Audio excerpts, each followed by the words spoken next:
ನಮಸ್ತೆ ಸ್ನೇಹಿತರೆ, ಶಕ್ತಿ ಚಾನೆಲ್ಗೆ ಸ್ವಾಗತ. ನಿಮಗೆ ಸಾರು ಸಾಂಬಾರು ತಿಂದು ಬೇಜಾರಾಗಿದೆಯಾ? ಬನ್ನಿರಿ, ನಾನೊಂದು ಸಿಂಪಲ್ಲಾಗಿ ಯಾವುದೂ ಮಸಾಲೆ ಹಾಕ್ದೇ ತರಕಾರಿ ಹಾಕ್ದೇ ಸುಲಭವಾಗಿ ಮತ್ತು ರುಚಿಯಾಗಿ ಮಾಡೋ ಪಪ್ಪು ಸಾರನ್ನ ನಾನು ತೋರಿಸ್ತೀನಿ.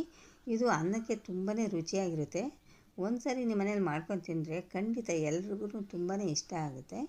ಈ ರೀತಿ ಪಪ್ಪು ಸಾರನ್ನ ಮಾಡಿಕೊಟ್ರೆ ಪದೇ ಪದೇ ಇದೇ ಥರ ಪಪ್ಪು ಸಾರು ಮಾಡ್ಕೊಂಡು ತಿನ್ನಬೇಕು ಅಂತ ಅನಿಸುತ್ತೆ.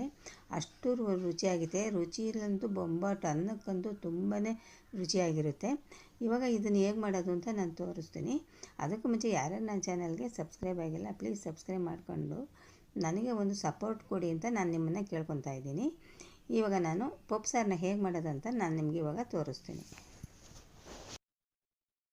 ಈಗ ನಾನು ಪಪ್ಪು ಸಾರು ಮಾಡೋದಕ್ಕೆ ಒಂದು ಕುಕ್ಕರ್ ಇಟ್ಕೊಂಡಿದ್ದೀನಿ. ನಾನು ಅರ್ಧ ಗಂಟೆ 1 ಕಪ್ ಬೇಳೆನ ನೆನೆಸ್ಬಿಟ್ಟು ಚೆನ್ನಾಗಿ ತೊಳೆದು ಒಂದು ಅರ್ಧ ಗಂಟೆ ನೆನೆಸಿದ್ದೀನಿ. ಇದನ್ನ ಇವಾಗ ಕುಕ್ಕರ್ಗೆ ಇದನ್ನು ಹಾಕ್ತಾಯಿದ್ದೀನಿ.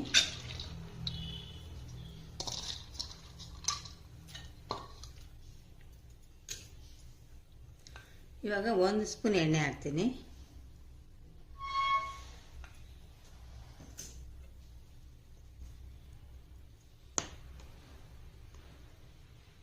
ಸ್ವಲ್ಪ ಅರಿಶಿನ ಹಾಕ್ತೀನಿ. ಇವಾಗ ನಾನು ಪಪ್ಪು ಮಾಡೋಕ್ಕೆ ಖಾರ ಎಷ್ಟು ಬೇಕೋ ಅಷ್ಟು ಇವಾಗಲೇ ಹಾಕ್ತೀನಿ. ನಾನು ಇವಾಗ ನೋಡಿ 1/4 ಸ್ಪೂನ್ ಖಾರ ಹಾಕ್ತೀನಿ.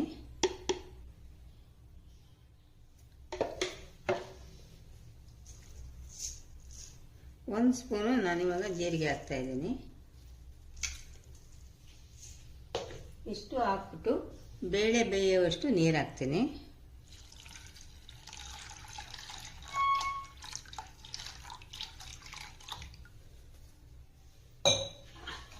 ಹಾಕ್ಬಿಟ್ಟು ಇವಾಗ ನಾನು ಕುಕ್ಕರ್ ಮುಚ್ಚಿಬಿಟ್ಟು 2 ವಿಸಲ್ ಬರೆಸ್ತೀನಿ.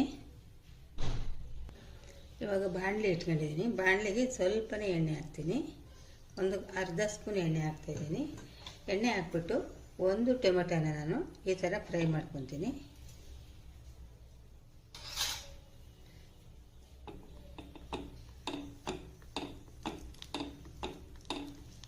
ಚೆನ್ನಾಗಿ ಸ್ವಲ್ಪ ಫ್ರೈ ಮಾಡ್ಕೊತೀನಿ ಟೊಮೆಟೊನ. ಇವಾಗ ನೋಡಿ ಇದು ಆಗಿದೆ. ಈ ಥರ ನಾವು ಟೊಮೆಟೊನ ಫ್ರೈ ಮಾಡೋದ್ರಿಂದ ಟೊಮೆಟೊನ ಈಸಿಯಾಗಿ ನಾವು ಮೃದುವಾಗುತ್ತೆ, ಟೊಮೆಟೊ ಸಾಫ್ಟ್ ಆಗುತ್ತೆ ಮತ್ತು ಈಸಿಯಾಗಿ ಸಿಪ್ಪೆ ಬರುತ್ತೆ. ಅದರಿಂದ ಈ ಥರ ಎಣ್ಣೆಯಲ್ಲಿ ಫ್ರೈ ಮಾಡ್ಕೋಬೇಕು. ಇವಾಗ ಆಗಿದೆ. ಇವಾಗ ನಾನು ಸ್ಟವ್ ಆಫ್ ಮಾಡ್ತೀನಿ. ಈಗ ಒಂದು ಚಿಕ್ಕ ನಿಂಬೆಹಣ್ಣಿನ ಗಾತ್ರ ಹುಣಸೆ ಹಣ್ಣನ್ನು ನೆನೆ ಹಾಕಿದ್ದೆ. ಅದು ನೆನೆ ಹಾಕಿಬಿಟ್ಟು ಇವಾಗ ನೋಡಿ ಚೆನ್ನಾಗಿ ಕಿವುಚಿಟ್ಕೊಂಡಿದ್ದೀನಿ. ಅದ್ರ ಜೊತೆ ನಾನು ಇವಾಗ ಟೊಮೆಟೊನ ಎಣ್ಣೆಯಲ್ಲಿ ಫ್ರೈ ಮಾಡ್ಕೊಂಡಿದ್ದೀನಲ್ವ, ಇವಾಗ ಅದನ್ನು ಹಾಕ್ಬಿಟ್ಟು ಆ ಸಿಪ್ಪೆ ಎಲ್ಲ ತೆಗಿತೀನಿ.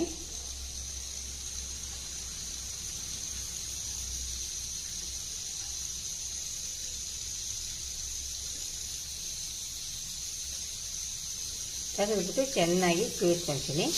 ಹುಣಸೆ ರಸದ ಜೊತೆ ಚೆನ್ನಾಗಿ ಕಿವಿಸ್ಕೊತೀನಿ.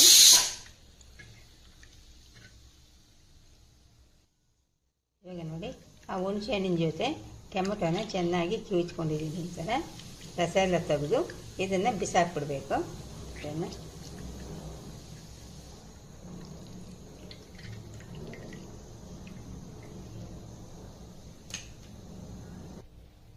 ಇವಾಗ ನೋಡಿ ಬೇಳೆ ಚೆನ್ನಾಗಿ ಬೆಂದಿದೆ. ನೋಡಿ ಚೆನ್ನಾಗಿ ಬೆಂದಿದೆ. ಇವಾಗ ಇದಕ್ಕೆ ನಾನು ಉಪ್ಪು ಹಾಕ್ತೀನಿ.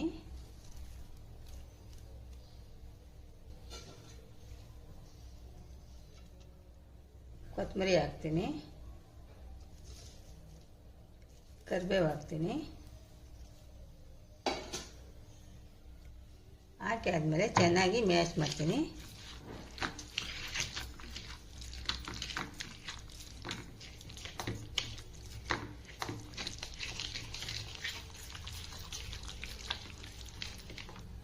ಚೆನ್ನಾಗಿ ನುಣ್ಣಗಾಗಬೇಕು, ಚೆನ್ನಾಗಿ ಮ್ಯಾಶ್ ಮಾಡಬೇಕು. ಇವಾಗ ನಾನು ಸ್ವಲ್ಪ ನೀರು ಹಾಕ್ತೀನಿ.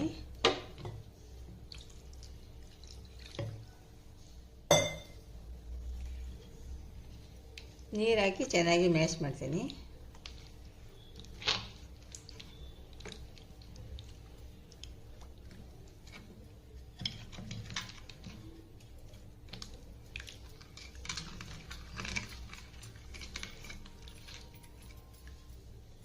ಇವಾಗ ನೋಡಿ ಚೆನ್ನಾಗಿ ಮ್ಯಾಶ್ ಆಗಿದೆ.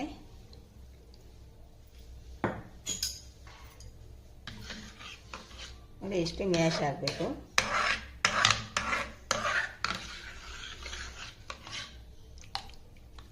ನೋಡಿ ಚೆನ್ನಾಗಿ ಬೇಳೆ ಬಂದಿದೆ, ಎಲ್ಲದೂ ಚೆನ್ನಾಗಿ ಮ್ಯಾಶ್ ಆಗಿದೆ. ಇವಾಗ ಪಪ್ಪು ಸಾರು ಒಗ್ಗರಣೆ ಮಾಡೋಕ್ಕೆ ನಾನು ಒಂದು ಬಾಣಲೆ ಇಟ್ಕೊಂಡಿದ್ದೀನಿ. ಬಾಣಲೆ ಬಿಸಿಯಾಗಿದೆ. ಇವಾಗ ನಾನು 1 ಸ್ಪೂನು ತುಪ್ಪ ಹಾಕ್ತೀನಿ.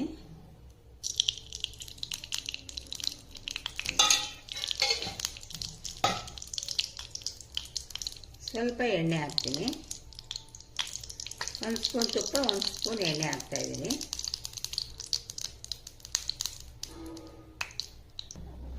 ಈಗ ಒಗ್ಗರಣೆಗೆ ನೋಡಿ ಒಣಮೆಣಸಿನ್ಕಾಯಿ 1-2 ತೊಗೊಂಡಿದ್ದೀನಿ, ಕರಿಬೇವು, ಜೀರಿಗೆ 1/2 ಸ್ಪೂನು, 1/2 ಗೆಡ್ಡೆ ಬೆಳ್ಳುಳ್ಳಿನ ಜಜ್ಜಿ ಇಟ್ಕೊಂಡಿದ್ದೀನಿ, ಸ್ವಲ್ಪ ಕೊತ್ತಂಬರಿ ಸೊಪ್ಪು.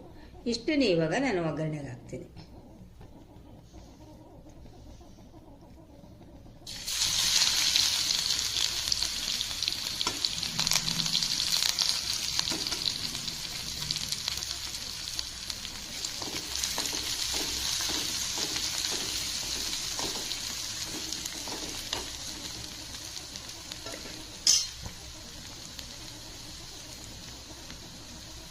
ಇವಾಗ ಸ್ವಲ್ಪ ಹಿಂಗೆ ಹಾಕ್ತೀನಿ.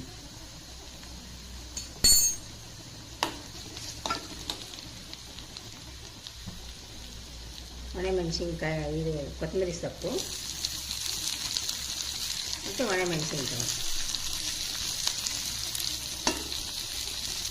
ಇಷ್ಟು ಹಾಕ್ಬಿಟ್ಟು ಸ್ವಲ್ಪ ಚೆನ್ನಾಗಿ ಫ್ರೈ ಮಾಡ್ತೀನಿ. ಬೆಳ್ಳುಳ್ಳಿ ಸ್ವಲ್ಪ ಕೆಂಪಾಗಬೇಕು, ಅಲ್ಲಿವರೆಗೂ ಫ್ರೈ ಮಾಡ್ತೀನಿ.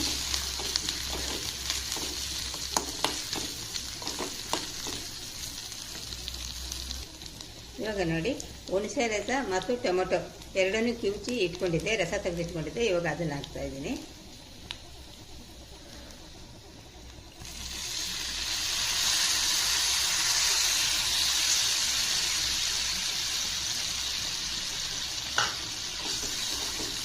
ಹುಣಸೆ ರಸ ಮತ್ತು ಟೊಮೊಟೊ ರಸ ಹಾಕಿದ ಮೇಲೆ ಚೆನ್ನಾಗಿ ಹಸಿ ವಾಸನೆ ಹೋಗೋವರೆಗೂ ನಾನು ಕುದಿಸ್ತೀನಿ. ಇವಾಗ ನೋಡಿ ಚೆನ್ನಾಗಿ ಕುದ್ದಿದೆ. ಹುಣಸೆಹಣ್ಣಿನ ರಸ ಹಸಿ ವಾಸನೆ ಹೋಗೋವರೆಗೂ ಚೆನ್ನಾಗಿ ಕುದಿಸಿದ್ದೀನಿ. ನಾನು 1-3 ನಿಮಿಷ ಚೆನ್ನಾಗಿ ಕುದಿಸಿದ್ದೀನಿ. ಇವಾಗ ನಾನು ಬೆಂದಿರೋ ಬೇಳೆಗೆ ಹಾಕ್ತೀನಿ. ಇವಾಗ ನೋಡಿ ಒಗ್ಗರಣೆನ ಸಾರಿಗೆ ಹಾಕ್ತೀನಿ. ಇವಾಗ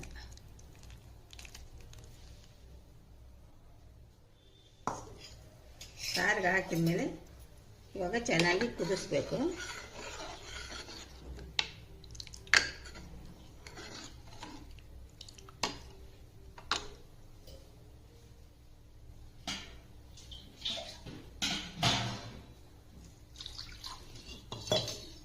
ಇವಾಗ ನಮಗೆ ತೆಳ್ಳಗೆ ಬೇಕಾ ಗಟ್ಟಿ ಬೇಕಾ ಅಂತ ನೋಡ್ಕೋಬೇಕು. ನೋಡಿಕೊಂಡು ನೀರು ಸೇರಿಸ್ಕೋಬೇಕು.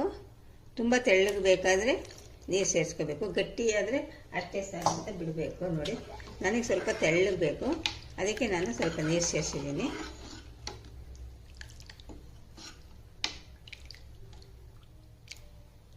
ಇವಾಗ ಇದನ್ನು ಒಂದು ಕುದಿ ಬರೋಕ್ಕೆ ಬಿಡ್ತೀನಿ. ನೋಡಿ ಪಪ್ಪು ಸಾರು ರೆಡಿ ಆಯಿತು. ನಾನು ಇಷ್ಟು ತೆಳ್ಳಗೆ ಮಾಡ್ಕೊಂಡಿದ್ದೀನಿ. ನಿಮಗೆ ಗಟ್ಟಿ ಬೇಕು ಅಂದರೆ ನೀರನ್ನ ಕಡಿಮೆ ಹಾಕ್ಕೊಳ್ಳಿ. ನೋಡಿ ಸ್ನೇಹಿತರೆ,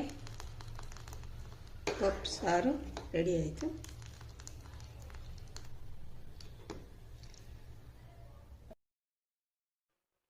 ನೋಡಿ ಸ್ನೇಹಿತರೆ, ಬಿಸಿ ಬಿಸಿ ಅನ್ನದ ಜೊತೆ ಈ ಪಪ್ಪು ಸಾರು ಹಾಕ್ಕೊಂಡು ತಿಂತಾಯಿದ್ರೆ ಸ್ವಲ್ಪ ಅನ್ನ ತಿನ್ನೋರು ಹೆಚ್ಚು ತಿಂತಾರೆ, ಅಷ್ಟು ರುಚಿಯಾಗಿರುತ್ತೆ.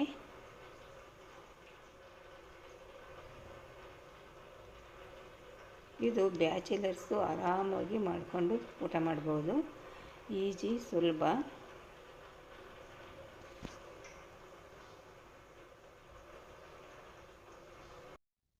ಪಪ್ಪು ಸಾರು ರೆಡಿ ಆಯಿತು.